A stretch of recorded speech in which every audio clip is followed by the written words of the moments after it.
She was just another desk clerk, pushing papers in Building 7, Section C. Gray slacks, sensible shoes, the kind of person you'd walk past in the hallway without a second glance. Until they strapped her into that interrogation chair and flipped her world literally upside down. When the blood rushed to her brain and her pupils dilated, something dormant awakened. Something that had been buried so deep even she had forgotten it existed. What happened next changed everything. 6 hardened interrogators thought they knew about the quiet woman who filed their reports. Before we jump back in, tell us where you're tuning in from. And if this story touches you, make sure you're subscribed, because tomorrow I've saved something extra special for you. The Riverside Federal Training Complex sprawled across 200 acres of Virginia countryside like a small city dedicated to the art of breaking people. Not breaking them permanently, of course. This was legitimate government training, sanctioned by committees and overseen by bureaucrats who'd never spent a day in the field, but breaking them enough to teach valuable lessons about resistance, about what the human mind and body could endure, about the thin line between cooperation and collapse. Dr. Sarah Mitchell had been walking these sterile corridors for 8 months now, her government-issued identification badge bouncing against her chest with each measured step. The badge was simple enough. Department of Administrative Services, Records Management Specialist, Security Clearance Level 2. The kind of credential that opened doors to filing cabinets, but not much else. The kind of job that made you invisible to people with more important things on their minds. Which was exactly how Sarah preferred it. Her office occupied a corner of the 3rd floor in what everyone called the paperwork wing. Fluorescent lights hummed overhead, casting that particular shade of institutional white that made everything look slightly unreal. Her desk was precisely organized, every pen in its designated holder, every file stack arranged by priority and date. The small plastic nameplate read S. Mitchell in standard government font, as unremarkable as everything else about her official identity. The work itself was mind-numbing in its bureaucratic precision.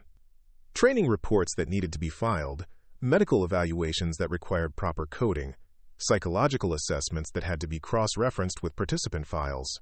Every day brought the same stack of manila folders, each containing detailed accounts of how various government employees and military personnel responded to controlled stress situations.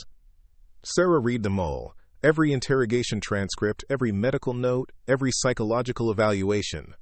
Not because her job required such thorough attention to detail, but because something in her found the information fascinating in ways she couldn't quite explain. The way subjects responded to sleep deprivation, the physiological markers that indicated breaking points, the subtle differences between genuine compliance and tactical submission. Her colleagues in records management were decent enough people, but they treated their work like what it was: data entry with security clearances. They processed the paperwork without really reading it, filed the reports without considering their implications, and went home each night without carrying the weight of what they'd documented. Sarah was different, though she was careful never to let it show. She arrived each morning at exactly 7:15, 30 minutes before the official start of business. Not because she was eager to begin work, but because she enjoyed the quiet of the building before it filled with the controlled chaos of training operations. She used those 30 minutes to review the previous day's reports, to identify patterns that probably meant nothing but satisfied some part of her mind that craved analytical depth. This particular Tuesday morning had begun like any other. Sarah had settled at her desk with a cup of coffee that had been precisely measured for optimal caffeine content, opened the first file in her daily stack, and begun the familiar ritual of reading, coding, and filing. The report dealt with a Navy SEAL's response to waterboarding simulation, complete with heart rate monitoring and stress hormone analysis. Fascinating stuff, if you knew how to read between the lines. The subject had lasted 47 minutes before providing the requested information, which was actually quite impressive for someone with no prior resistance training. His physiological responses indicated genuine distress rather than performance, which meant the simulation had achieved its training objectives. The psychological evaluation noted increased confidence in his ability to resist enhanced interrogation, along with some minor anxiety markers that would likely resolve within 72 hours. Standard stuff, really. The kind of controlled experiment that helped military personnel understand their own limitations and develop strategies for potential capture scenarios. All very clinical, all very professional, all very far removed from the reality of what actual interrogation looked like when conducted by people who weren't bound by training protocols and oversight committees. Not that Sarah was supposed to know what actual interrogation looked like. Around 9:30, the familiar rhythm of her morning was interrupted by voices in the hallway outside her office. Male voices, carrying that particular blend of authority and casual cruelty that she'd learned to recognize from years of processing reports. She didn't look up from her work, but she listened with the kind of attention that had become second nature. Another batch coming in from Langley, one voice was saying. 5 subjects, all civilian contractors, standard resistance assessment protocol. Any background worth noting? This from a second voice, slightly younger, eager to prove his competence. Negative. Desk jockeys and paper pushers, mostly, should be straightforward runs. Break them fast. Build them back up. Send them home with some useful perspective on operational security. The voices moved past her door, but Sarah found herself thinking about the conversation long after they disappeared. Civilian contractors undergoing resistance training wasn't unusual.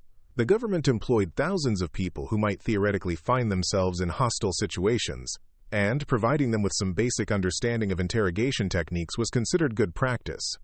But something about the dismissive tone, the casual assumption that desk jockeys and paper pushers would be easy subjects, struck her as dangerously overconfident.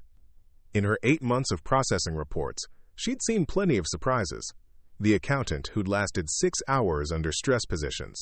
The IT specialist who'd developed counter-interrogation strategies that impressed her instructors. The librarian who'd demonstrated an unexpected understanding of psychological manipulation techniques. People were rarely what they seemed on the surface. Sarah spent her lunch break in the complex's cafeteria, a utilitarian space that served surprisingly decent food to the facility's mixed population of instructors, trainees, and support staff. She usually ate alone, using the time to decompress from the morning's paperwork and mentally prepare for the afternoon's files. But today she found herself eavesdropping on conversations from nearby tables. Thompson's group is running advanced scenarios all week, someone was saying. Stress positions, environmental manipulation, the full package. Lucky bastards, came the reply. I'm stuck with the Langley civilians. Probably have them crying for their lawyers within the first hour. More laughter. The kind that suggested shared assumptions about the weakness of people who'd never worn uniforms or carried weapons in hostile territory. Sarah finished her sandwich and returned to her office. But the conversation followed her. There was something about the casual confidence, the assumption that civilian contractors would be easy subjects, that bothered her in ways she couldn't quite articulate. The afternoon brought its usual stack of files, but Sarah found her attention wandering. Through her window, she could see portions of the training complex's outdoor facilities. Obstacle courses, rappelling towers, the kind of physical challenges designed to push people beyond their perceived limitations. But the real work, the psychological training that was her specialty to document, happened in the basement levels. She'd never been down there, of course. Her security clearance didn't extend to active training areas, only to the paperwork they generated. But she'd read enough reports to construct a detailed mental map of the facilities. The soundproofed rooms, the carefully controlled lighting, the medical monitoring equipment that tracked every physiological response.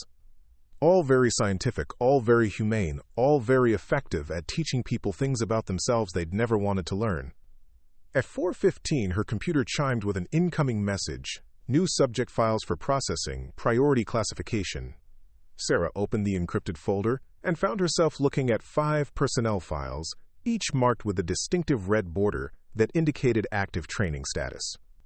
The subjects were scheduled to begin resistance assessment the following morning, which meant she'd have their preliminary reports by afternoon. She scanned the basic information with professional interest. 3 men, 2 women, all civilian contractors with various government agencies. Ages ranging from 28 to 45. Educational backgrounds in everything from computer science to international relations. Standard stuff, really, except for one detail that made her pause. One of the female subjects was listed as a records management specialist. Sarah stared at the file, feeling an odd sense of recognition that had nothing to do with professional similarity. The woman's name was Jennifer Walsh, 34 years old, employed by a different agency but doing essentially the same work Sarah did every day, processing paperwork, filing reports, maintaining the bureaucratic machinery that kept government operations running smoothly. But there was something in the photograph that caught Sarah's attention. Not the standard government headshot pose or the unremarkable business attire, but something in the eyes.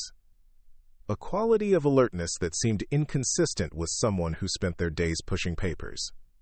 The kind of awareness that Sarah recognized because she saw it in her own mirror every morning. The realization made her uncomfortable in ways she couldn't explain.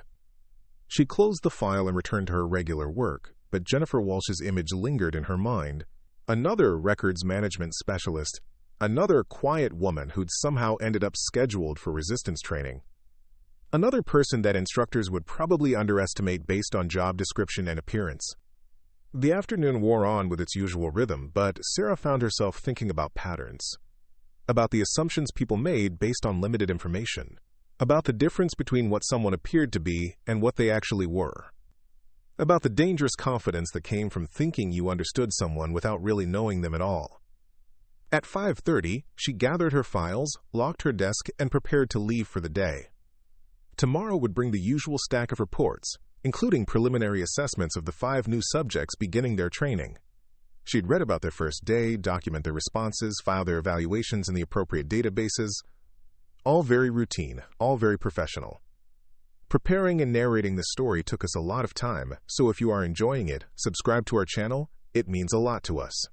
Now, back to the story. But as she walked toward the exit, Sarah caught herself wondering what Jennifer Walsh would reveal when the pressure started building.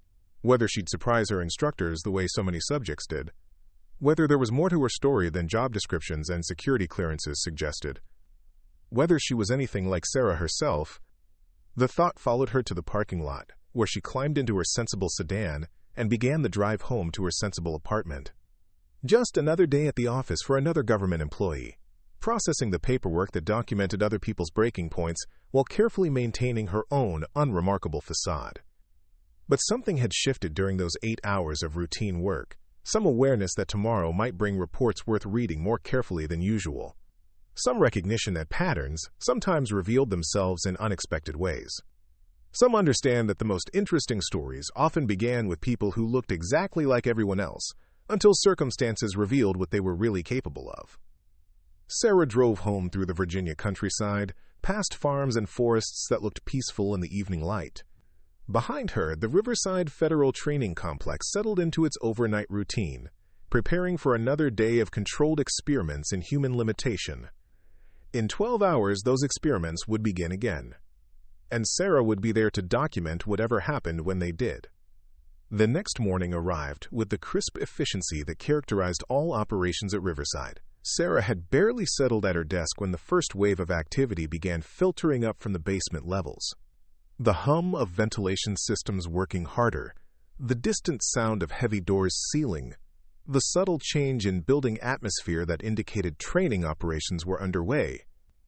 She opened her computer to find the usual overnight batch of administrative notices, but one message stood out with its priority encryption. Subject intake completed. Initial assessments in progress.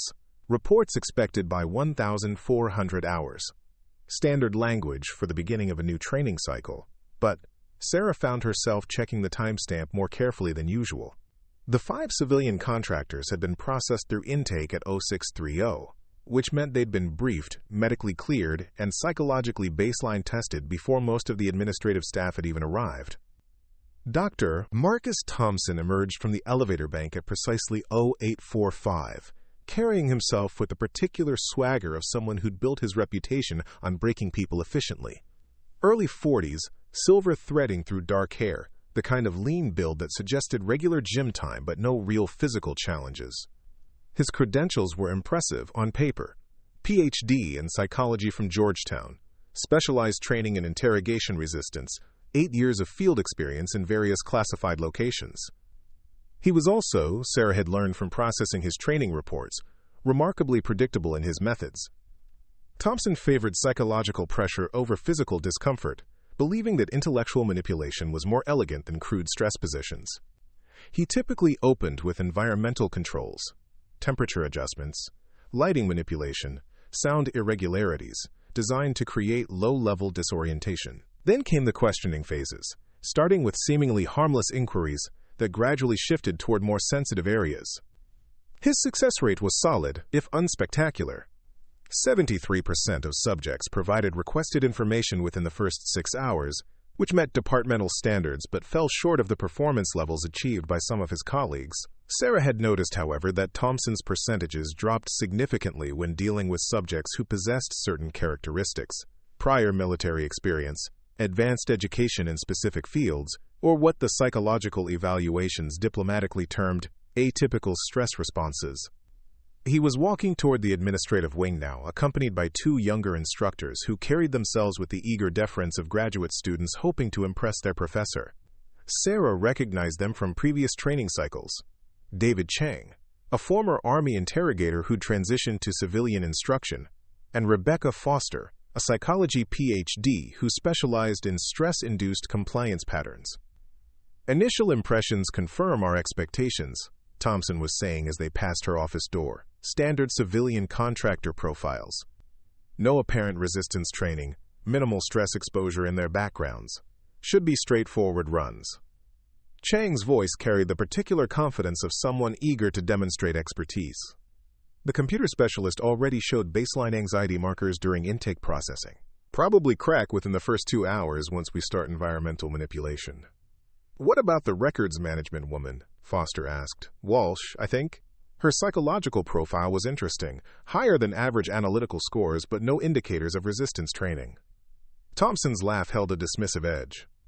"Paper pusher with good test scores. Those types usually fold fastest once they realize their intellectual advantages don't mean anything in our environment. Start her with basic stress positions, move to temperature controls if needed. I'd be surprised if she lasts past lunch."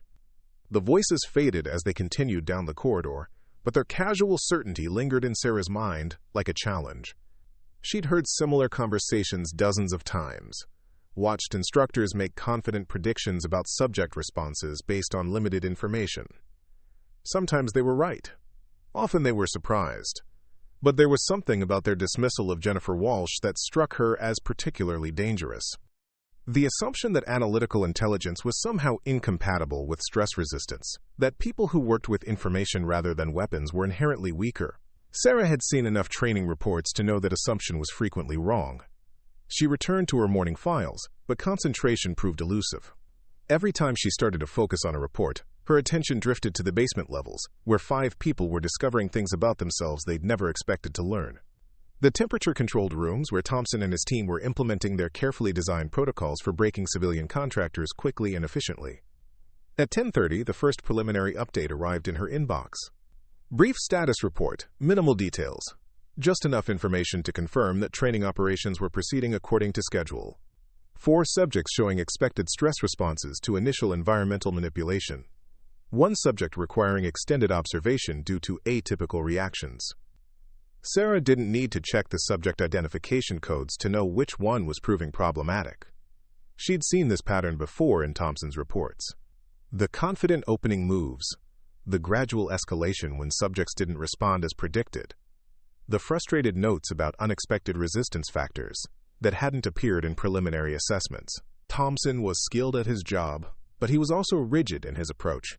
When his standard protocols failed to produce expected results, he tended to increase pressure rather than adapt strategy.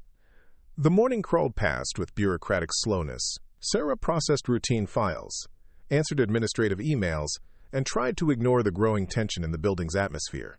Training operations always created a particular energy, but today felt different. More focused, more intense, as if something significant was happening in those basement rooms. At 11:45, she overheard a conversation that confirmed her suspicions. Thompson's requested additional time with Subject 4, someone was saying in the corridor outside her office. Initial protocols didn't produce expected compliance markers. Which subject? The records management specialist, Walsh. Apparently she's not responding to standard stress position protocols. He wants to escalate to advanced environmental controls. Sarah felt something cold settle in her stomach. Advanced environmental controls meant prolonged stress positions, temperature extremes, sensory manipulation designed to overwhelm psychological defenses through physical discomfort. Still within training guidelines, still supervised by medical personnel, but a significant escalation from the straightforward run Thompson had predicted that morning.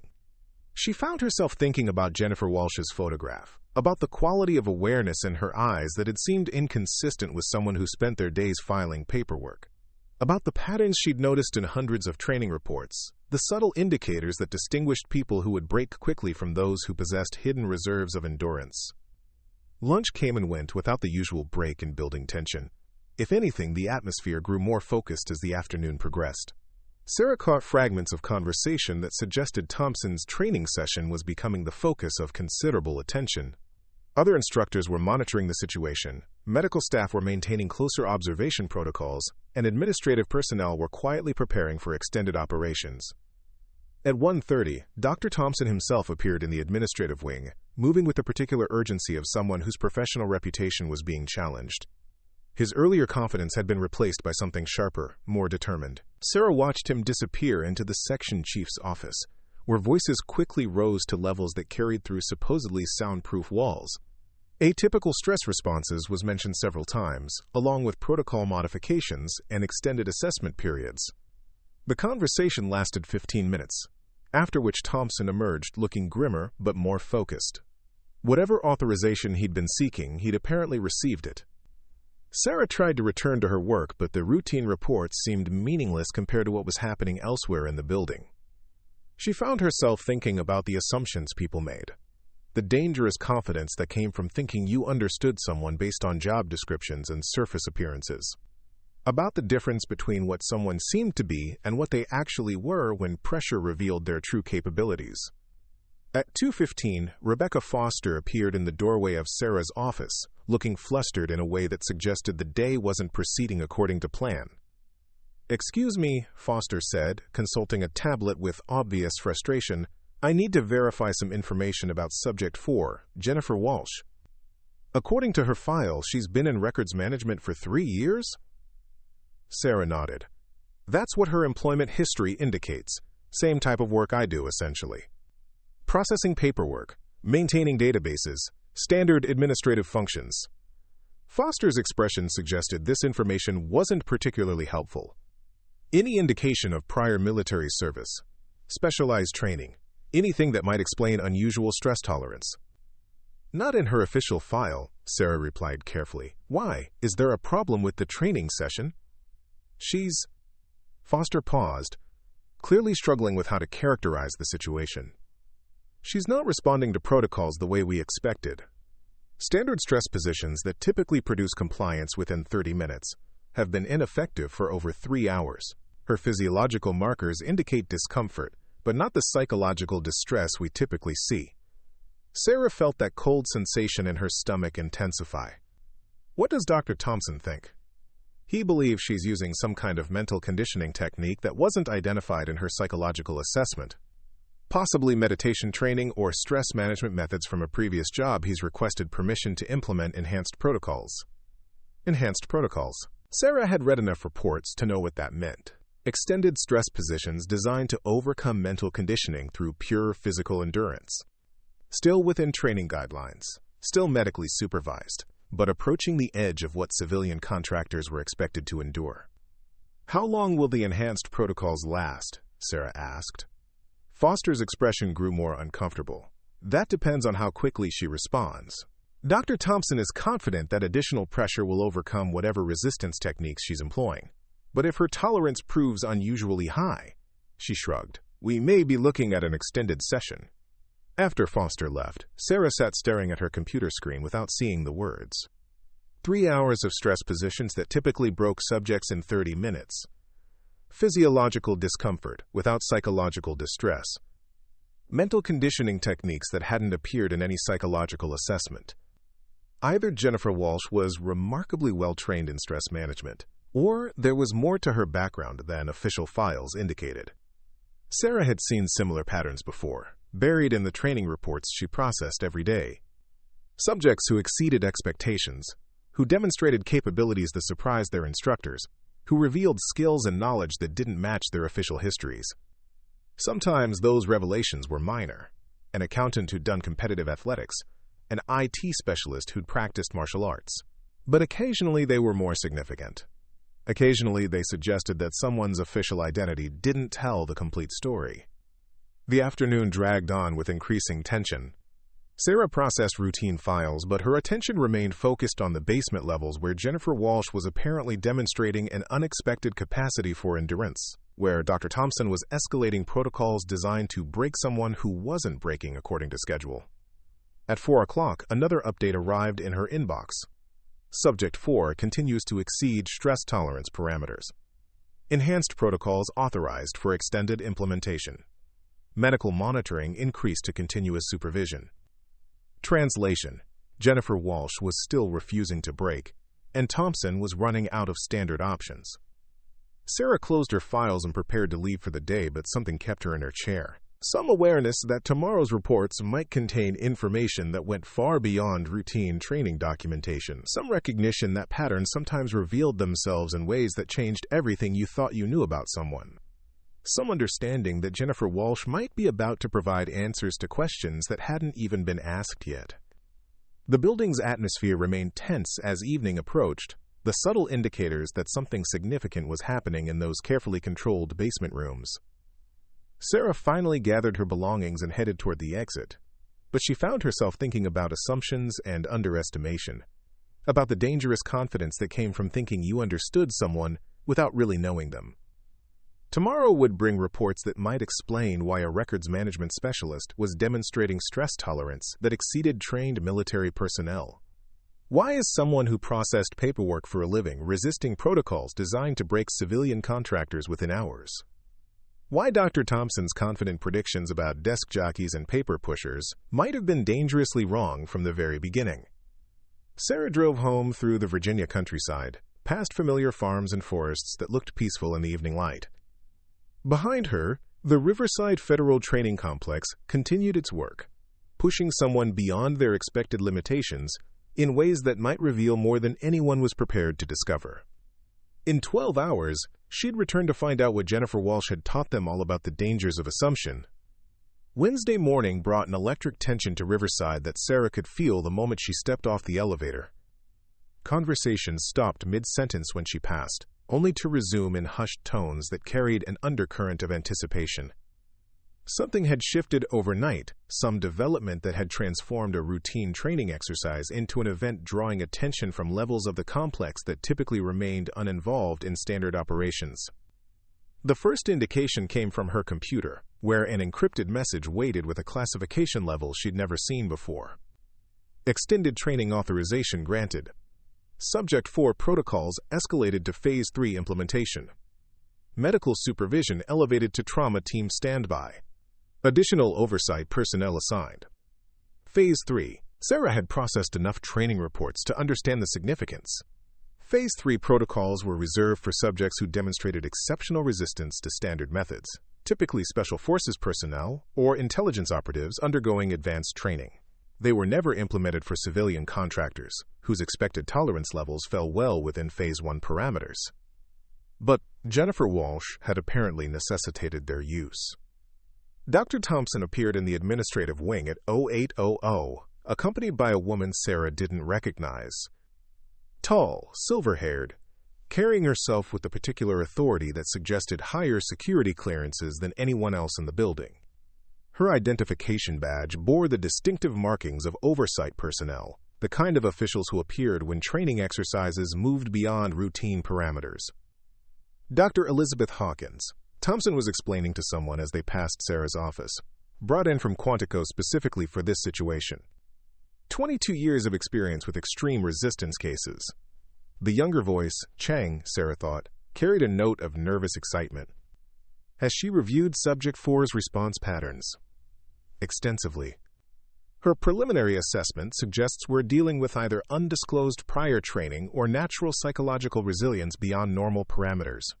Either way, Phase 3 protocols are justified. Dr. Hawkins spoke for the first time, her voice carrying the flat professionalism of someone accustomed to unusual situations. What's her physiological status after 14 hours? Elevated but stable. Heart rate consistent with moderate stress. Blood pressure within acceptable ranges. No indicators of serious physical distress. Her psychological state remains. Thompson paused, searching for appropriate terminology. Analytically engaged, She's not just enduring the protocols, she's studying them. Studying them how? Asking questions about equipment specifications, commenting on technique variations, making observations about environmental controls that suggest familiarity with interrogation methodology. It's like she's conducting her own assessment of our procedures. Sarah felt something cold settle in her chest. A records management specialist making informed observations about interrogation techniques suggested knowledge that went far beyond administrative training. It suggested experience with such methods from perspectives that civilian contractors shouldn't possess. The conversation moved past her door, but its implications lingered. Jennifer Walsh wasn't just resisting interrogation protocols. She was analyzing them with apparent expertise. After 14 hours of stress positions and environmental manipulation that should have broken any civilian contractor within the first few hours. At 0930, Sarah received a request that confirmed her growing suspicions about the day's significance. Administrative support needed for extended documentation protocols. Priority classification. Report to Dr. Hawkins for a briefing at 1000 hours. She'd never been asked to provide direct support for active training operations. Her security clearance covered processing reports after the fact, not observing sessions in progress. But exceptional circumstances apparently required exceptional measures. Dr. Hawkins met her in a conference room that Sarah had only seen from the outside, its windows tinted to prevent observation of whatever discussions occurred within. The oversight specialist was reviewing a thick file that bore Jennifer Walsh's identification photograph, but the document itself was far more extensive than any civilian contractor's file should have been. Ms. Mitchell, Hawkins began without preamble, your role today will be to document events that may require specialized analysis later. What you observe must be recorded with absolute precision, but it cannot be discussed with anyone lacking appropriate clearances. Do you understand? Sarah nodded, though she wasn't entirely certain what she was agreeing to witness. Good. Dr. Thompson's assessment indicates that Subject 4 possesses knowledge or training inconsistent with her official background. Phase 3 protocols are designed to determine the extent and source of such capabilities. Your job is to document anything that might explain where she acquired them. They descended to the basement levels through corridors Sarah had never seen, past security checkpoints that required biometric verification and escort authorization. The atmosphere grew more controlled with each level, air circulation systems working harder to maintain precise temperature and humidity. Lighting adjusted to clinical specifications that eliminated shadows and visual comfort. The observation room overlooked Training Chamber 7 through one-way glass that provided a clear view of the apparatus that had been installed overnight. Sarah had read about Phase 3 protocols and training reports, but seeing the equipment in person was different. More imposing, more obviously designed to push human endurance beyond normal limits. The centerpiece was a specialized restraint system that could position subjects in various stress configurations while maintaining medical monitoring capabilities. Currently configured for what the technical specifications called gravitational disorientation protocols, though Sarah recognized it more simply as a mechanism for hanging someone upside down for extended periods. Jennifer Walsh was already secured in the apparatus, her legs restrained above her head, arms positioned to prevent circulation restriction but maintain psychological discomfort. She'd been suspended for 20 minutes according to the timing display, long enough for blood redistribution to create the disorientation that gave the protocol its name. But she didn't look disoriented. Her eyes remained focused, tracking movement in the chamber with the kind of alertness that suggested active mental engagement rather than survival mode endurance. When Dr. Thompson entered the chamber to begin the next phase of questioning, she turned her head toward him with movements that appeared deliberate rather than reflexive. Ms. Walsh, Thompson began, consulting a tablet that contained prepared questions designed to exploit the psychological vulnerability created by prolonged inversion. Let's discuss your employment history in more detail. What would you like to know? Her voice carried none of the strain that typically accompanied extended stress positions. If anything, she sounded curious about the direction his questioning would take. Your file indicates 3 years in records management with the Department of Administrative Services.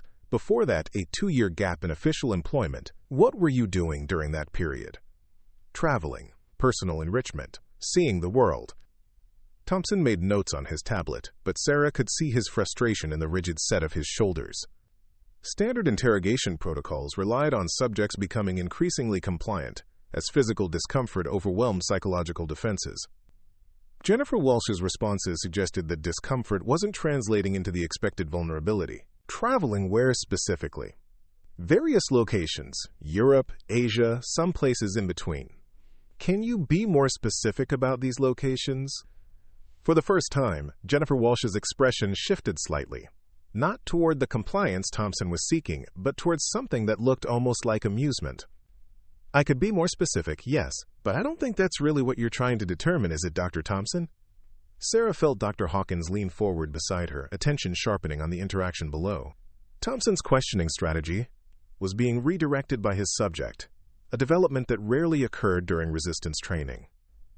"What do you think I'm trying to determine?" Thompson asked, attempting to regain control of the session. "You're trying to figure out why your standard protocols aren't working, why someone with my background is demonstrating stress tolerance that exceeds your expectations. Why do I seem familiar with interrogation techniques that I shouldn't know about?" The observation room fell silent. Jennifer Walsh was articulating exactly what everyone had been thinking, but hadn't voiced directly. She wasn't just resisting interrogation, she was demonstrating understanding of the process that suggested experience from perspectives that civilian contractors didn't possess. Thompson set down his tablet and approached the restraint apparatus, studying his subject with the intensity of someone whose professional competence was being challenged.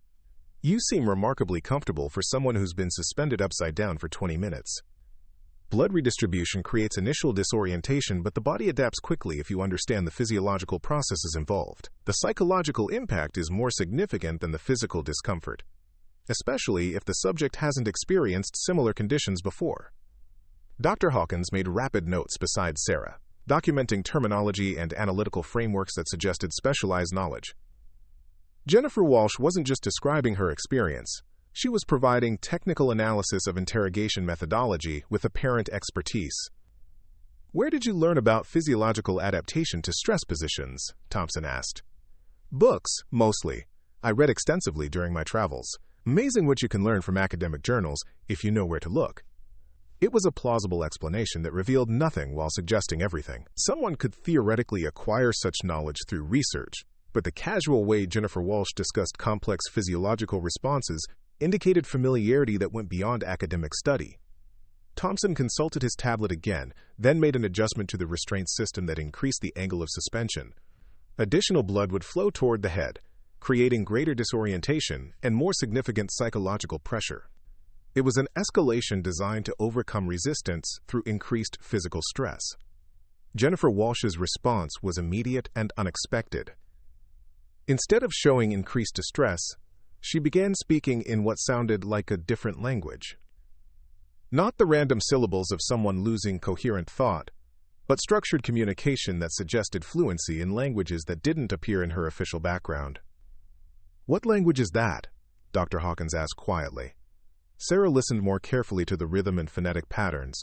"It sounds like Mandarin, maybe, but I'm not certain." Thompson had stopped his adjustments to listen as well, his expression growing more puzzled by the minute.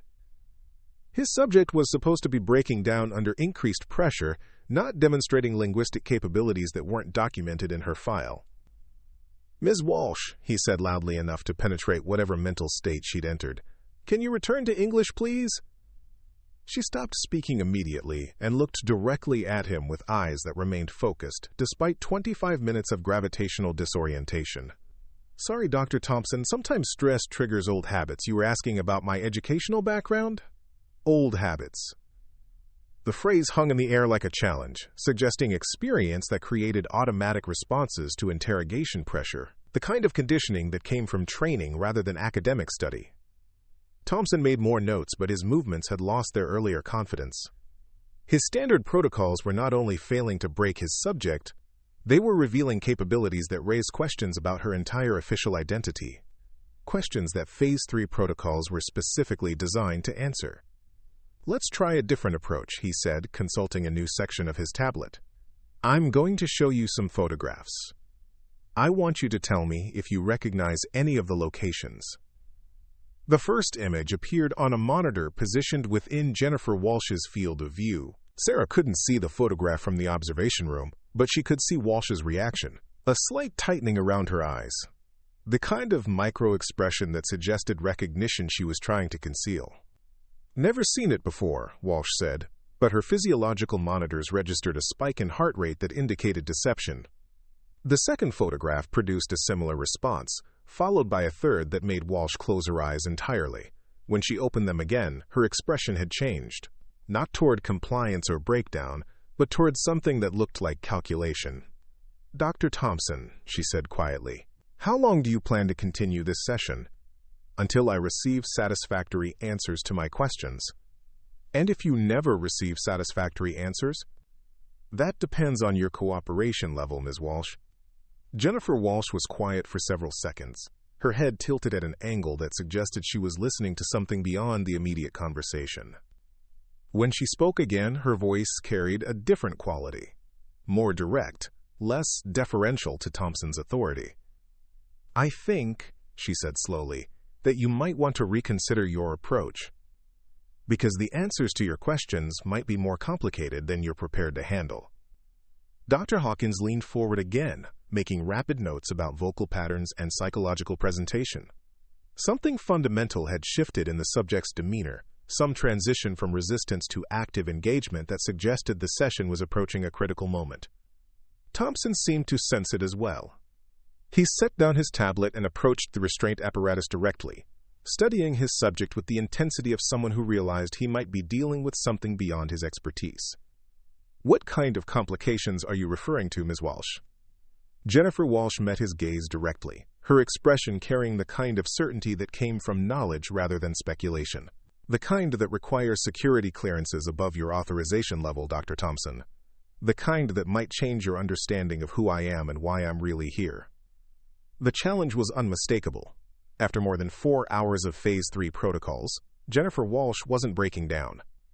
She was revealing depths that suggested her entire official identity might be a carefully constructed fiction, and she was offering to explain why if they were prepared to hear answers that might change everything they thought they knew about the quiet records management specialist who'd walked into their facility the previous morning. Dr. Hawkins closed her documentation file and reached for a secure communication device, her movement suggesting that Jennifer Walsh's offer was about to be accepted in ways that would escalate the situation far beyond routine training parameters. The real interrogation was about to begin. Dr. Hawkins spoke into her secure communication device with the crisp efficiency of someone accustomed to escalating situations beyond normal parameters.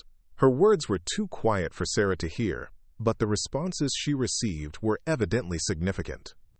She made rapid notes, consulted what appeared to be classified databases on her tablet, and finally approached the observation window with an expression that suggested the entire nature of the training exercise was about to change. "Dr. Thompson," she spoke into the chamber's communication system, "please step out for consultation." Thompson looked up from his position near the restraint apparatus, clearly reluctant to leave when his subject had just offered information that might explain hours of unexpected resistance. But oversight authority superseded training protocols, and he set down his tablet with obvious frustration. "Ms. Walsh," he said, addressing his still suspended subject, "we'll continue this conversation shortly." "Take your time, Dr. Thompson. I'm not going anywhere." The casual confidence in her voice, even after hours of gravitational disorientation, seemed to underscore everything unusual about the situation. Thompson left the chamber and within minutes appeared in the observation room where Dr. Hawkins was reviewing information that hadn't been available that morning. Her background check was incomplete, Hawkins said without preamble. The 2-year employment gap she mentioned. It corresponds to a period when several intelligence operatives were reassigned to deep cover positions. Off-book operations that wouldn't appear in standard personnel files. Thompson's expression shifted from frustration to something approaching apprehension. "Are you suggesting she's an active intelligence operative?" "I'm suggesting that Jennifer Walsh's true background may require clearances that exceed this facility's authorization level. But there's one way to verify her claims without compromising operational security." Hawkins consulted her tablet again, accessing files that required biometric confirmation to open. "There are certain protocols, certain knowledge bases, that are exclusive to specific training programs. If she demonstrates familiarity with them, it would confirm capabilities that don't appear in her official file." "What kind of protocols?"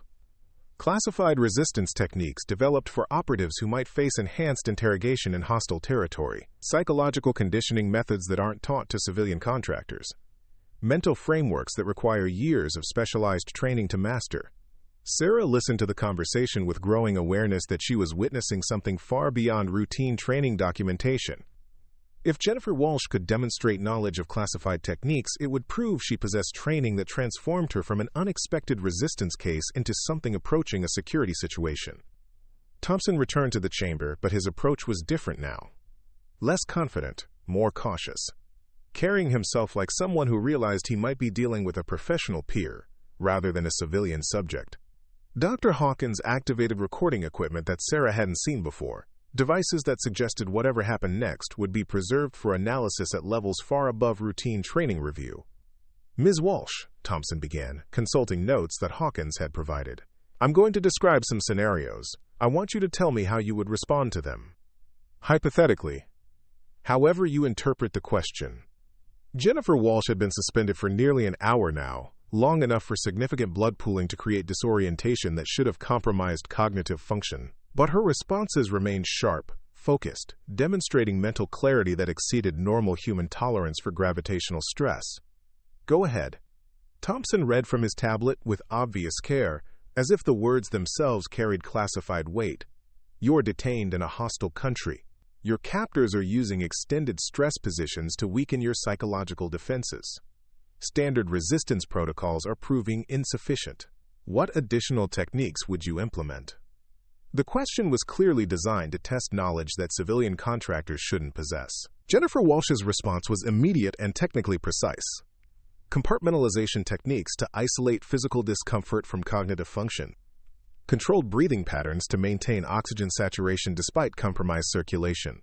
Mental anchoring exercises using memory palace construction to preserve identity integrity under psychological pressure. Dr. Hawkins made rapid notes, but her expression suggested that Walsh's terminology was not only accurate, but indicated familiarity with specific training curricula that were highly classified. Can you elaborate on memory palace construction in this context? Classical mnemonic technique adapted for resistance applications. You construct detailed mental environments containing core identity information, personal history, mission parameters. When interrogators attempt to create confusion or false memories, you navigate back to these anchored spaces to verify authentic information against deliberate distortions. Sarah felt something cold settle in her stomach as she recognized the implications. Jennifer Walsh wasn't just describing theoretical techniques she'd read about in academic journals. She was providing operational details with the casual precision of someone who'd been trained to use such methods in situations where capture meant death. Thompson consulted his notes again, moving to more specialized areas. What about physiological management during extended detention? Depends on the specific stressors being applied. For gravitational disorientation like this setup, you use controlled muscle tension to maintain circulation while appearing passive. Deliberate micro-movements that prevent blood pooling without alerting observers. Mental calculations that maintain cognitive engagement while simulating compliance behavior. As she spoke, Sarah noticed subtle changes in Jennifer Walsh's positioning. Small shifts in muscle tension, tiny adjustments in how she held her head, movements so minimal they were barely visible, but apparently designed to counteract the effects of extended suspension. She wasn't just describing resistance techniques. She was demonstrating them in real time. You mentioned mental calculations, Thompson continued. What kind of calculations are effective? Prime number sequences work well because they require focused attention but don't create emotional responses that show up on monitoring equipment. Mathematical progressions, linguistic translations, technical specifications. Anything that engages analytical processing without triggering stress markers. Dr. Hawkins leaned forward in the observation room, studying the physiological monitors that tracked Walsh's vital signs. Despite more than an hour of suspension that should have created significant cardiovascular stress, her readings remained remarkably stable. Heart rate elevated but consistent, blood pressure within manageable ranges. No indicators of the psychological breakdown that Phase 3 protocols were designed to induce. How long have you been using these techniques? Thompson asked. During this session, since about the second hour when I realized your protocols were more sophisticated than standard civilian contractor training. No. I mean, how long have you known these techniques? Jennifer Walsh was quiet for several seconds, her expression shifting towards something that looked like calculation. When she spoke again, her voice carried a different quality. More professional, less deferential to Thompson's authority. Dr. Thompson, are you familiar with the Blackwater protocols developed at Fort Bragg in 2018? The question hung in the air like a challenge. Sarah had never heard of Blackwater protocols, but Thompson's reaction suggested immediate recognition. His posture straightened, his expression grew more alert, and he consulted his tablet with movements that suggested he was accessing classified information. How do you know about Blackwater? Because I helped design them. The statement was delivered with matter-of-fact certainty that left no room for interpretation. Jennifer Walsh wasn't claiming theoretical knowledge of classified resistance training. She was claiming authorship of protocols that Thompson obviously recognized as highly sensitive. Dr. Hawkins activated additional recording equipment, her movements indicating that whatever came next would require documentation at the highest classification levels. Thompson set down his tablet and approached the restraint apparatus directly, studying his subject with the intensity of someone whose understanding of the situation had shifted fundamentally. The Blackwater protocols are classified above my access level, he said carefully. I know they exist, but not their content. They're a comprehensive framework for psychological resistance under extreme interrogation conditions, designed for operatives who might face enhanced techniques in hostile territory. The protocols integrate physiological management, cognitive protection, and identity preservation into a systematic approach that maintains operative capability even under severe stress. As she spoke, Jennifer Walsh demonstrated subtle techniques that seemed to counteract the effects of prolonged suspension. Her color remained good despite gravitational stress, her speech patterns showed no deterioration, and her eye movements indicated maintained cognitive function that should have been impossible after extended inversion. The key insight, she continued, is that resistance isn't about enduring pain or discomfort. It's about maintaining operational capability while creating the illusion of compliance. You give your interrogators enough information to satisfy their immediate objectives while preserving mission-critical elements of your actual identity and knowledge. Thompson made notes with obvious care, but his questions had shifted from interrogation techniques to professional consultation. What kind of operational background requires that level of training? The kind that doesn't exist in official personnel files, Dr. Thompson. The kind that involves assignments in places that don't appear on maps. Working with people whose names are classified above your security clearance. Doing jobs that require congressional oversight committees to maintain plausible deniability. Dr. Hawkins spoke into her communication device again, her voice carrying the urgency of someone who realized the situation had escalated beyond facility protocols. Whatever responses she received seemed to confirm that Jennifer Walsh's claims required verification through channels that extended far beyond routine training oversight. Ms. Walsh, Thompson said, consulting fresh notes that Hawkins had provided, can you describe the specific psychological conditioning used in Blackwater training? Controlled exposure to interrogation techniques under clinical supervision. Progressive stress inoculation that builds tolerance to physical discomfort, sensory manipulation, and psychological pressure. Mental framework construction that preserves core identity while creating false compliance indicators. She paused, studying Thompson with eyes that remained focused despite nearly 90 minutes of suspension. The training takes place over 6 months at a facility that officially doesn't exist. Selection criteria include demonstrated stress tolerance, analytical intelligence, and psychological profiles that indicate resistance to traditional braking techniques. Sarah realized she was witnessing something unprecedented in her experience with training documentation. Jennifer Walsh wasn't just describing theoretical knowledge or even practical experience. She was providing operational details about classified programs with the casual precision of someone who'd been intimately involved in their development and implementation. Dr. Thompson, Walsh continued, how much longer do you plan to continue this demonstration? Demonstration? I've been showing you techniques that prove my background extends beyond records management.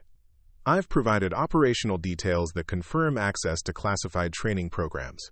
I've maintained cognitive and physical capability under stress conditions that would have broken any civilian contractor hours ago. Her voice carried a note of professional patience, as if she was dealing with a competent but uninformed colleague who needed time to process information beyond his experience level. The question now is whether you're prepared to discuss why someone with my background was assigned to a records management position at your facility, or if you need additional authorization to proceed with that conversation. Thompson looked toward the observation window where Dr. Hawkins was engaged in what appeared to be an increasingly urgent communication with higher authorities. Whatever decisions were being made would determine whether Jennifer Walsh's true identity would be revealed, or whether the situation would be classified beyond the facility's authority to investigate. Ms. Walsh, Thompson said carefully, are you saying that your assignment to records management was not your actual function here? I'm saying that sometimes the most effective way to observe an operation is to become part of its routine administrative structure. That people with specific skill sets are occasionally assigned to positions that allow them to assess procedures, evaluate security protocols, and identify areas where improvement might be necessary.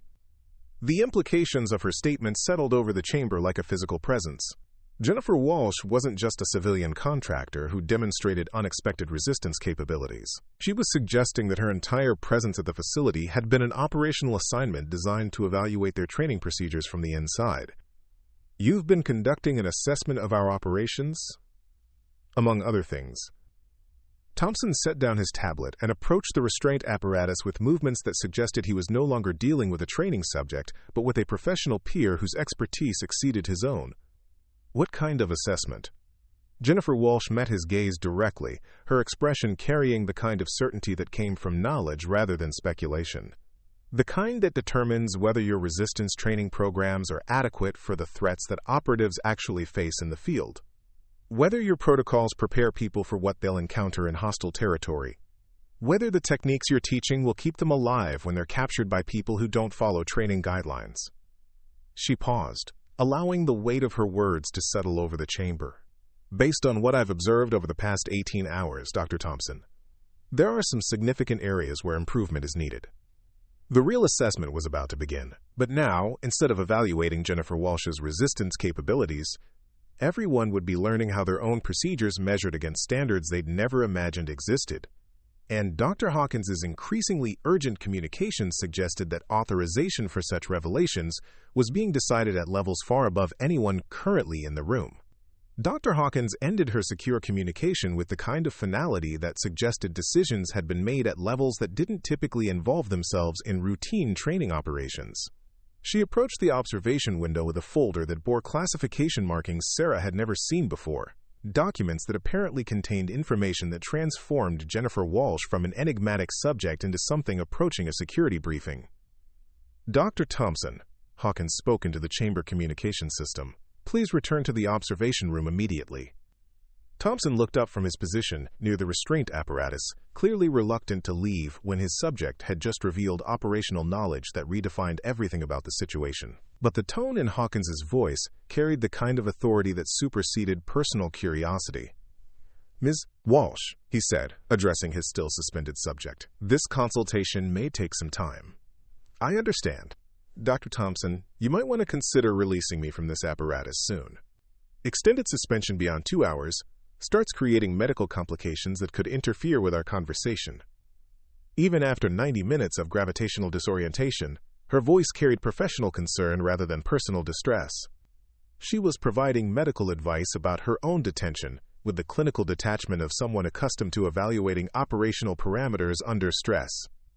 Thompson activated the release mechanism, and Jennifer Walsh was slowly returned to upright orientation. Her movements during the transition were controlled and deliberate, showing none of the disorientation that typically accompanied extended inversion. She remained seated in the apparatus while circulation normalized, but her posture and alertness suggested minimal impact from the prolonged stress position.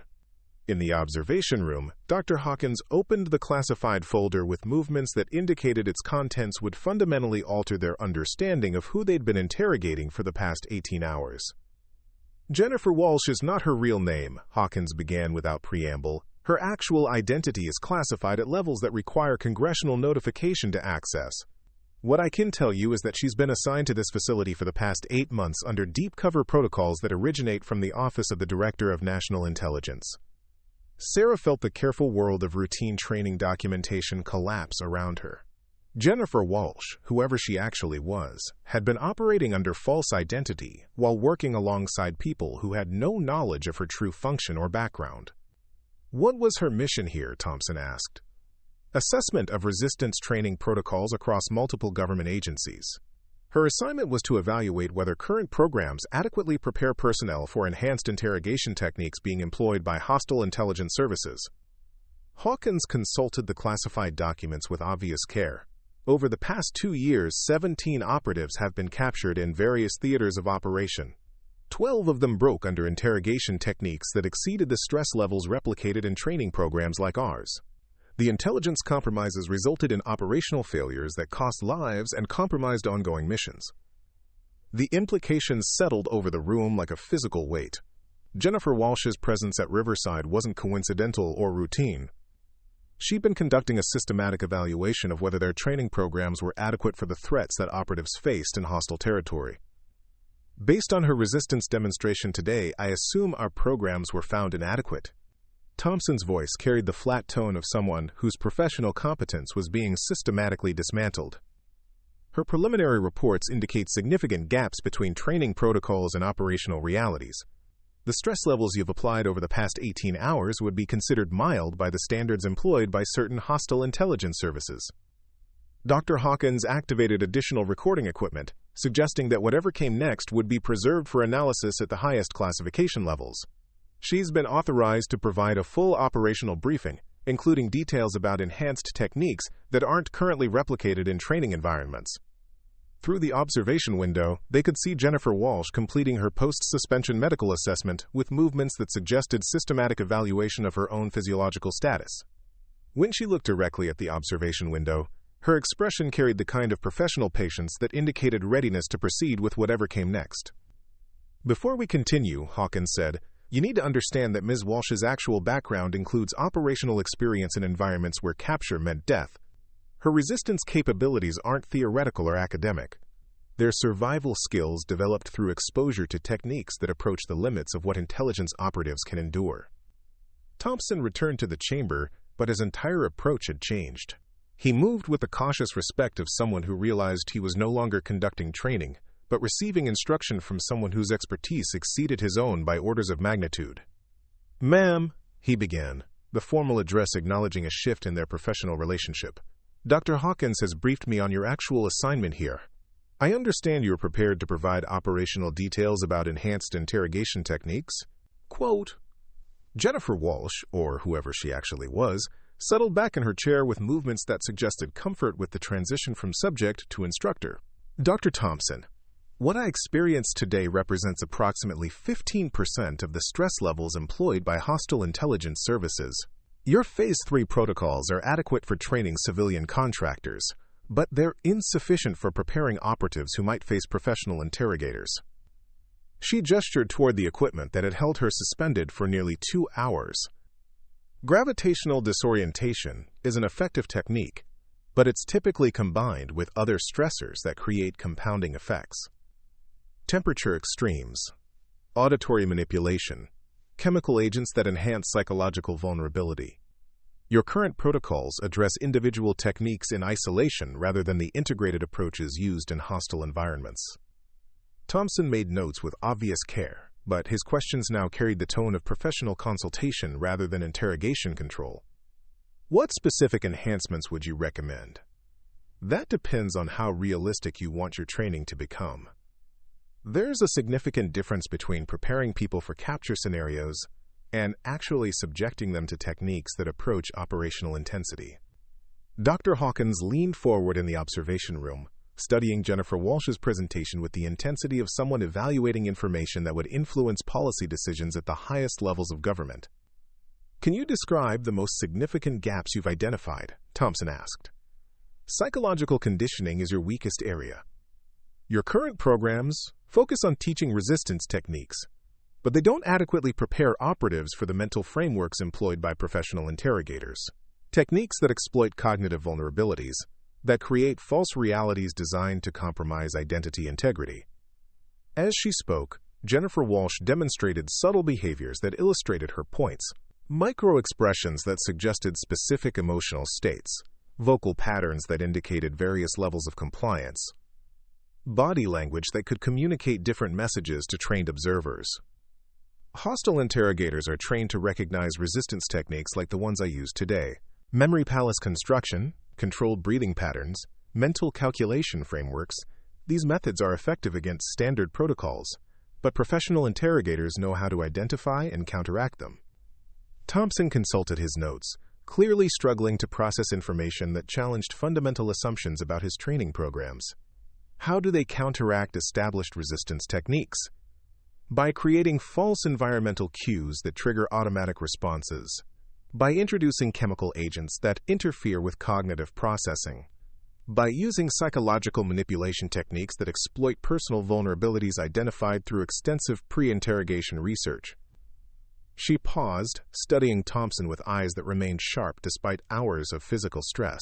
The interrogators who captured our operatives knew their names, their family backgrounds, their personal fears and motivations before the questioning ever began. They used that information to create personalized psychological pressure that standard resistance training doesn't address. Dr. Hawkins spoke into the chamber communication system, her voice carrying the urgency of someone who realized the implications extended far beyond routine training assessment. Can you provide specific examples of these enhanced techniques? I can do better than that. I can demonstrate them. The offer hung in the air like a challenge that would fundamentally alter the nature of their interaction. Jennifer Walsh wasn't just proposing to describe theoretical techniques. She was offering to show them operational methods that would reveal the true inadequacy of current training protocols. What kind of demonstration? Thompson asked.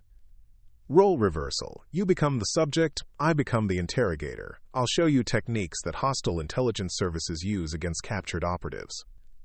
Nothing that causes permanent damage, but enough to illustrate why your current training programs are insufficient for operational realities.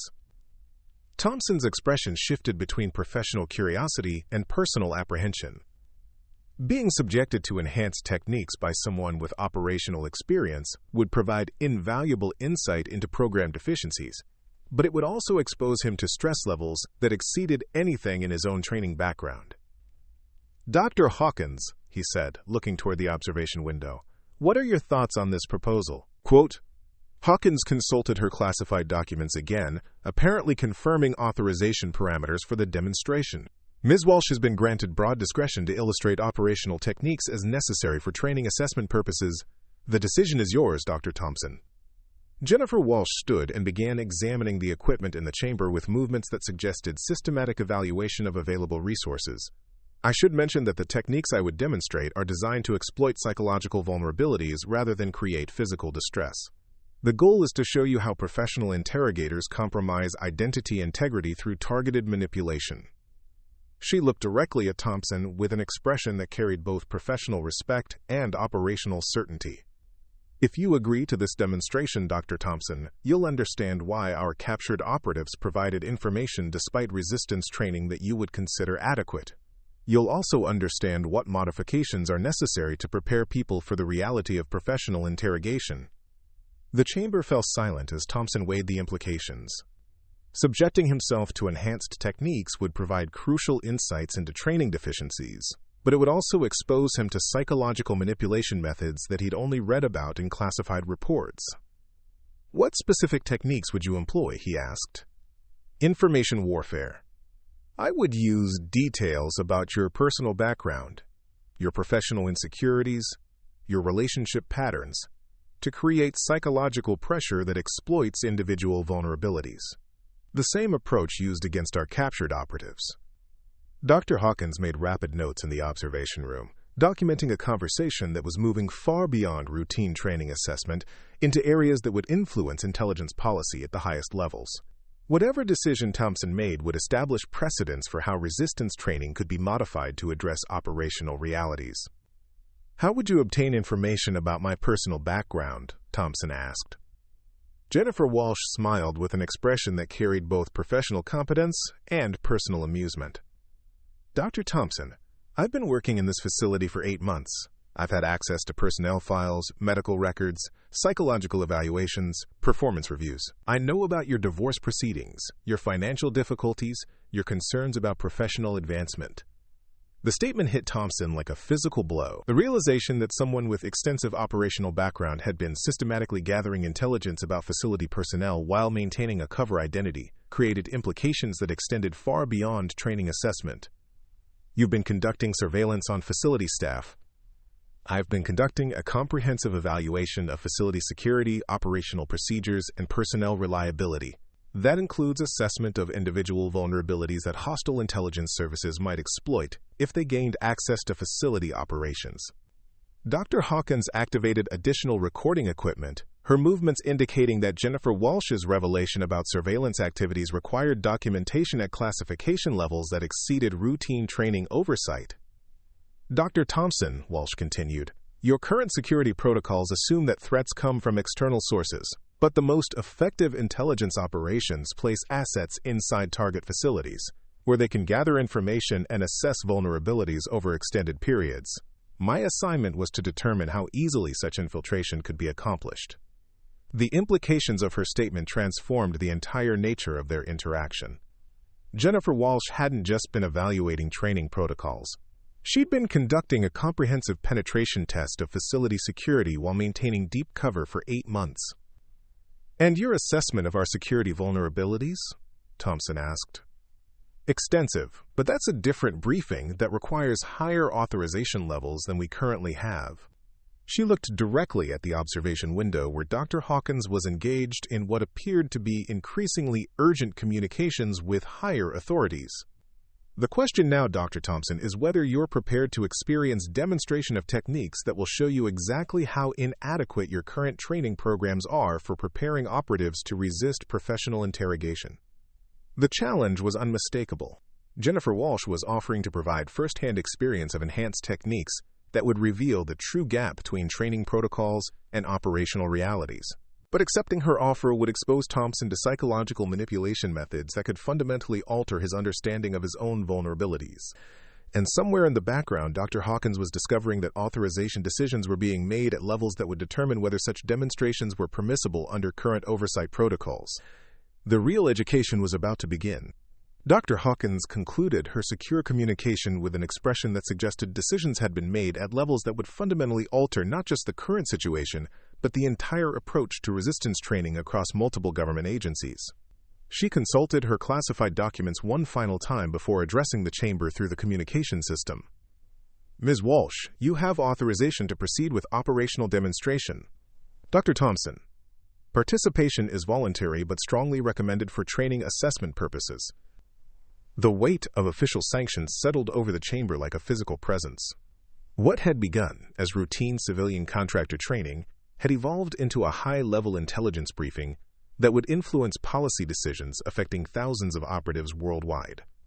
Thompson stood in the center of the chamber, studying the woman who had systematically dismantled every assumption about her identity, capabilities, and purpose. "If I agree to this demonstration, what safeguards are in place?" Jennifer Walsh began examining the chamber's equipment with the systematic attention of someone preparing to conduct professional operations rather than training exercises. "Medical monitoring will continue throughout the session. Dr. Hawkins will maintain observation protocols. The demonstration will stop immediately if you request termination or if physiological markers indicate genuine distress." She paused, looking directly at Thompson with eyes that carried both professional respect and operational certainty. "But, Dr. Thompson, if you want to understand why our captured operatives broke under interrogation despite resistance training, you need to experience techniques that approach operational intensity. Anything less won't adequately illustrate the gap between current training and hostile reality." In the observation room, Sarah watched Dr. Hawkins prepare recording equipment that would document techniques potentially classified above her security clearance. The realization that she was about to witness operational methods used in hostile territory created a mixture of professional fascination and personal apprehension. "Dr. Thompson," Walsh continued, "before we begin, you should understand that professional interrogation isn't about inflicting pain or creating physical distress. It's about identifying psychological vulnerabilities and exploiting them through targeted manipulation. The most effective techniques leave no physical evidence but can compromise identity integrity in ways that traditional resistance training doesn't address." Thompson nodded, though his expression suggested he was processing implications that extended far beyond his previous experience with controlled training scenarios. "What preparation is required?" "None. The effectiveness of these techniques depends partly on their unexpected application." Hostile interrogators don't provide advance notice of their psychological approaches. Jennifer Walsh moved to the chamber's control panel and began making adjustments to environmental systems that Thompson's team had been using throughout the session. But her modifications were subtle, designed to create psychological rather than physical pressure. Dr. Thompson, please take a seat in the restraint apparatus. Not for physical constraint, but to establish the psychological framework that supports professional interrogation. As Thompson settled into the chair where Walsh had been suspended for hours, the reversal of their positions created a visual metaphor for how completely their roles had shifted. The interrogator had become the subject, and the subject had revealed herself as an expert whose capabilities exceeded everyone in the room. "Comfortable?" Walsh asked, adjusting lighting controls with movements that suggested familiarity with psychological manipulation techniques. "As comfortable as possible under the circumstances." "Good. Now, Dr. Thompson, let's discuss your divorce." The statement hit like a physical blow, delivered with casual precision that immediately established Walsh's access to personal information that should have been confidential. Thompson's physiological monitors registered an immediate spike in stress indicators that had nothing to do with physical discomfort. "My personal relationships aren't relevant to training assessment," Thompson said, attempting to maintain professional boundaries. "They're extremely relevant when we're discussing how hostile interrogators exploit individual vulnerabilities. Your divorce proceedings began 14 months ago. Your ex-wife cited emotional unavailability and professional obsession as primary factors. She specifically mentioned your inability to maintain intimate relationships due to psychological barriers created by your work in interrogation training." Walsh's voice remained professionally neutral, but her words carried the kind of specific detail that suggested extensive research into Thompson's personal background. In the observation room, Dr. Hawkins made rapid notes about techniques that used personal information to create psychological pressure. "The financial stress from your divorce settlement has created concerns about professional advancement," Walsh continued. "Your performance evaluations indicate anxiety about job security, particularly regarding competition from younger colleagues with more recent field experience." Thompson's stress indicators continued climbing as Walsh systematically addressed vulnerabilities that he'd assumed were private. The technique wasn't creating physical discomfort, but it was establishing psychological dominance through demonstration of intimate knowledge about his personal circumstances. "How did you obtain this information?" Thompson asked. "Through the same methods that hostile intelligence services use to research captured operatives before interrogation begins.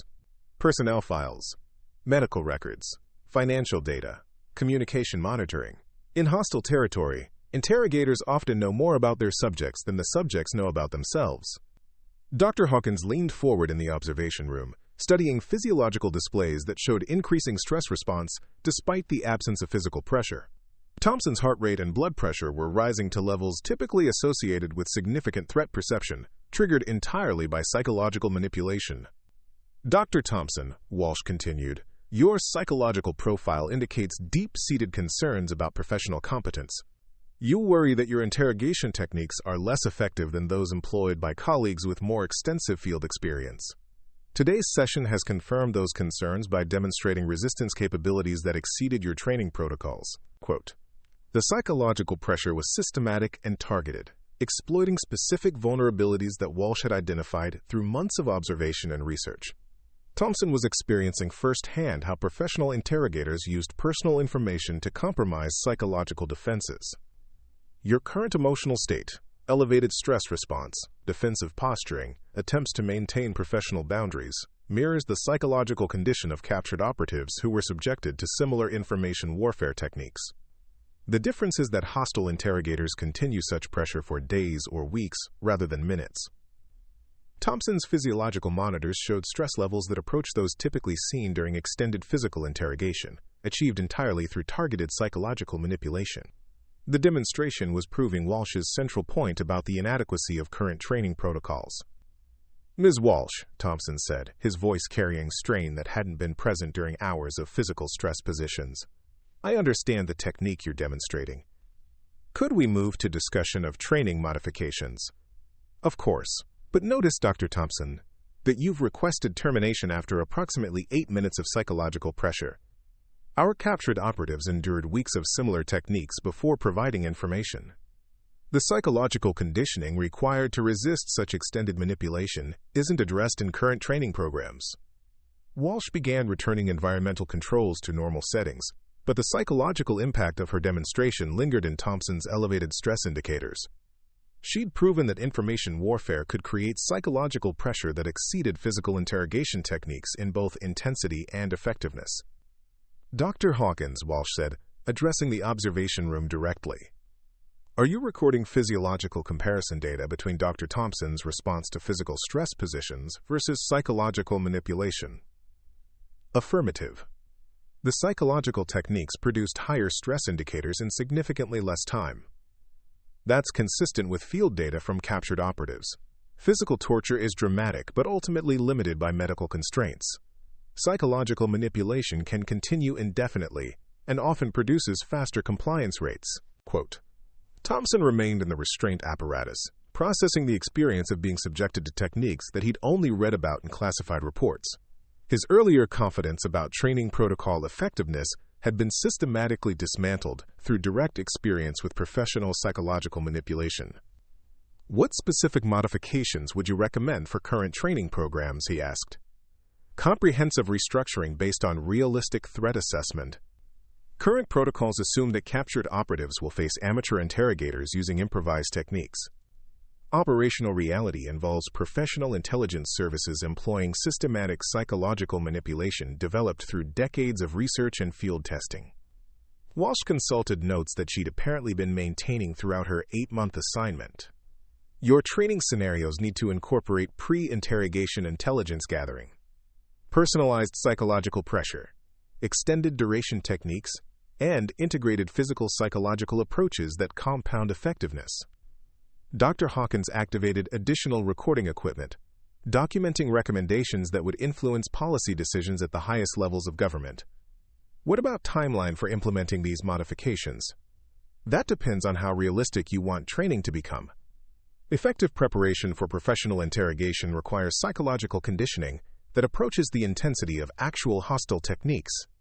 There are ethical and legal considerations about subjecting trainees to such experiences.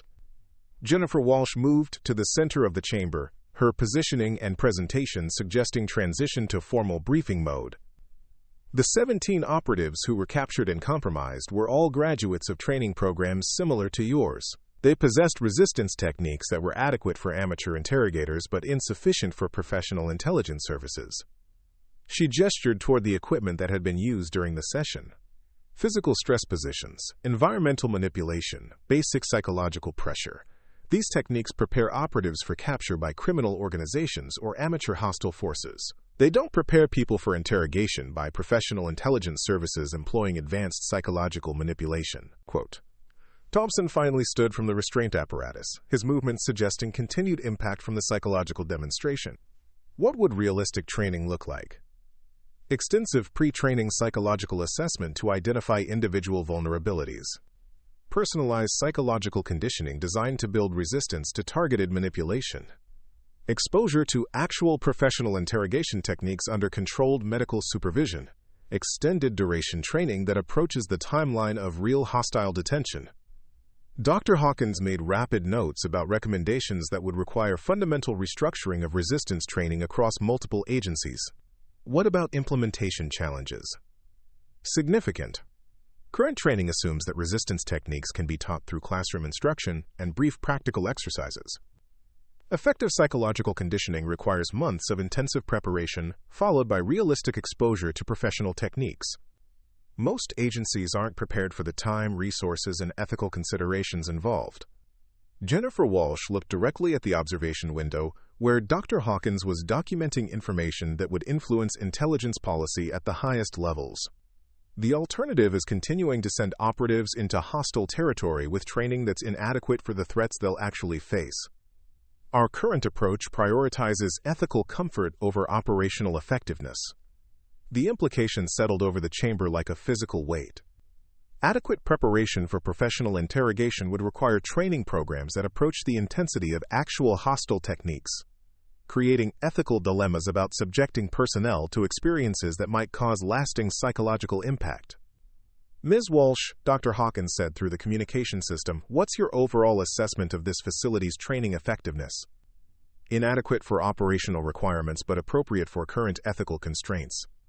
"Your programs prepare people for amateur interrogation, but not for professional intelligence operations." Closing that gap would require modifications that most oversight committees wouldn't authorize. She moved toward the chamber exit, her positioning suggesting the formal demonstration was concluding. Dr. Thompson's team employs competent techniques within established parameters.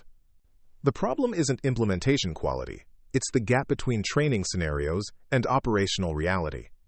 Thompson followed her toward the exit, processing experiences that had fundamentally altered his understanding of professional interrogation. What happens now? Dr. Hawkins will compile assessment reports that document training deficiencies and provide recommendations for modification. Policy decisions about implementation will be made at levels above this facility's authority. Your role will be to continue current operations while awaiting guidance about potential restructuring. In the observation room, Dr. Hawkins was engaged in secure communications that would transmit assessment results to intelligence oversight committees. The information documented during Jennifer Walsh's demonstration would influence decisions about resistance training across multiple government agencies. "Ms. Walsh," Thompson said as they reached the chamber exit, "will you be continuing your assignment here?" "My assessment is complete. I'll be transferred to other facilities for comparative evaluation, then reassigned to operational duties that utilize my actual skill set, rather than administrative cover positions." She paused at the threshold, looking back at the chamber where she'd spent hours demonstrating capabilities that exceeded everyone's expectations. "Dr. Thompson, the most important lesson from today isn't about specific interrogation techniques. It's about the danger of assumptions based on incomplete information." "What do you mean?" "For 8 months, I worked alongside people who assumed they understood my capabilities based on job description and surface presentation. That assumption created security vulnerabilities that hostile intelligence services could exploit to place assets inside sensitive facilities." Dr. Hawkins emerged from the observation room carrying documentation that would influence policy decisions affecting thousands of operatives worldwide. "Ms. Walsh, transportation has been arranged for your debriefing at higher classification levels. Dr. Thompson, you'll receive modified assignment parameters within 72 hours. Jennifer Walsh gathered personal items that had maintained her cover identity throughout 8 months of deep assignment. Nothing dramatic or obviously classified. Just the routine possessions of someone who'd successfully convinced everyone around her that she was exactly what she appeared to be. "Dr. Thompson," she said, extending a hand for professional farewell. "Thank you for participating in today's demonstration. Your willingness to experience professional techniques firsthand provided valuable data about training effectiveness." As they shook hands, Thompson studied the woman who had systematically dismantled his understanding of interrogation training, facility security, and his own professional competence. "Any final recommendations?" "Pay attention to people who seem unremarkable. The most dangerous operatives are often the ones you never notice, until they decide to reveal themselves.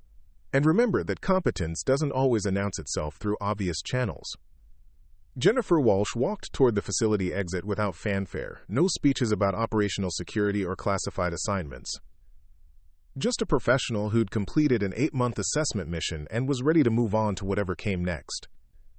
Dr. Hawkins accompanied her to the final security checkpoint, carrying documentation that would be analyzed by intelligence oversight committees and policy advisors who'd never set foot in operational facilities. The gap between training scenarios and hostile reality would be addressed through bureaucratic processes that prioritized ethical considerations over operational effectiveness. Thompson returned to his office, where routine training reports awaited processing and evaluation. But the paperwork seemed meaningless compared to what he'd experienced during the previous hours. Every assessment he'd ever made about subject capabilities, every confident prediction about resistance effectiveness, every assumption based on surface presentation now seemed dangerously incomplete. Sarah returned to her desk in the records management section, carrying memories of conversations and demonstrations that exceeded her security clearance to document. The routine files that had occupied her attention for 8 months would continue arriving each day. But she'd never again assume that administrative assignments told complete stories about the people who held them. In the weeks that followed, modifications began appearing in training protocols across multiple government agencies. enhanced psychological conditioning programs, extended duration exercises, realistic threat assessments that acknowledged the capabilities of professional hostile intelligence services. The changes were implemented gradually, with careful attention to ethical oversight and medical supervision. Dr. Thompson received reassignment to a facility that specialized in advanced resistance training, where his experience with professional interrogation techniques qualified him to develop programs that approached operational intensity. His confident assumptions about training effectiveness had been systematically dismantled, but the experience had provided education that would improve preparation for thousands of future operatives. The 17 captured operatives whose compromised intelligence had initiated Jennifer Walsh's assessment mission became case studies in training and adequacy. Their experiences under professional interrogation were analyzed and incorporated into modified programs designed to prepare personnel for realistic threat levels rather than ethical comfort zones. But the most significant impact wasn't documented in policy modifications or training restructuring. It was the recognition that expertise could wear any face, that capabilities often exceeded surface presentations, and that the most dangerous assumptions were those based on incomplete information. Personnel throughout the intelligence community began paying attention to colleagues who seemed unremarkable, wondering if administrative assignments concealed operational capabilities, questioning whether routine interactions might involve assessment missions that exceeded their awareness. The comfortable certainty of knowing who possessed what skills gave way to productive paranoia about hidden competence. Jennifer Walsh disappeared back into whatever shadows had concealed her before she'd briefly stepped into the light at Riverside Federal Training Complex. Her official records indicated reassignment to classified duties, but the specifics remained inaccessible to anyone lacking extraordinary security clearances. Occasionally, training facilities reported unexpected visits from administrative personnel who demonstrated capabilities that exceeded their apparent backgrounds. Records management specialists who understood advanced psychological techniques, IT contractors who possessed extensive field experience, bureaucratic functionaries who asked questions that suggested operational knowledge. Whether these were additional assessment missions or simply increased awareness of hidden expertise, remained classified above most people's authorization levels. But the legend of the woman who'd been hung upside down, only to reveal capabilities that exceeded trained interrogators, became part of the informal education that passed between facilities. The story grew in the telling, as intelligence community stories always do, but the core truth remained unchanged: that competence doesn't require recognition, that expertise can wear any face, and that the most dangerous people are often the ones you never see coming until they decide to let you see them, even if it's just for the length of time it takes to demonstrate that everything you thought you knew about training effectiveness was dangerously incomplete. Then they disappear back into whatever quiet spaces they came from, leaving behind only the memory of assumptions destroyed and the humbling knowledge that real expertise walks among us every day, wearing faces we'd never suspect until circumstances reveal what they're actually capable of accomplishing. In secure facilities across multiple continents, the lesson continues to influence how personnel evaluate their colleagues, their training programs, and their own assumptions about what constitutes adequate preparation for operational realities. Because sometimes the most important education comes not from what you learn, but from discovering how much you didn't know you didn't know. And sometimes the best teachers are the ones who spend months convincing everyone around them that they're exactly as unremarkable as they appear to be, right up until the moment they decide to show you what real expertise looks like when it stops hiding behind administrative credentials and reveals the true depth of capabilities that official files never documented. The quiet ones, as it turns out, often have the most interesting stories to tell. You just have to create the right circumstances to convince them that it's time to stop pretending to be ordinary people doing ordinary jobs and start demonstrating what they're really capable of when the situation demands it. Because, in the end, Jennifer Walsh's most valuable lesson wasn't about interrogation techniques or training protocols. It was about the profound danger of thinking you understand someone based on limited information, and the humbling recognition that expertise often prefers to remain invisible until the moment it becomes necessary to prove that quiet competence and hidden capability can coexist in ways that transform routine situations into educational experiences nobody was prepared to receive. The legend of that day would continue growing in facility break rooms and classified briefings, but the essential truth would remain unchanged. That respect should be your default setting until someone proves they don't deserve it, and that the most remarkable people are often the ones you'd walk past in the hallway without a second glance, until circumstances reveal that they've been conducting 8-month assessment missions while you assumed they were just filing paperwork and processing routine administrative reports. In the quiet spaces where real expertise operates, Jennifer Walsh's demonstration continues to influence how professionals evaluate threats, assess capabilities, and prepare for realities that training manuals can't adequately describe. Because sometimes the most important lessons come from people who spend months convincing everyone around them that they're exactly as ordinary as they appear to be, right up until the moment they decide to show you what happens when assumptions meet expertise, and routine training exercises become education and capabilities that exceed everyone's expectations, except the quiet professional who's been waiting patiently for the right moment to remind everyone that competence doesn't always announce itself through obvious channels. Up next, you've got 2 more standout stories right on your screen.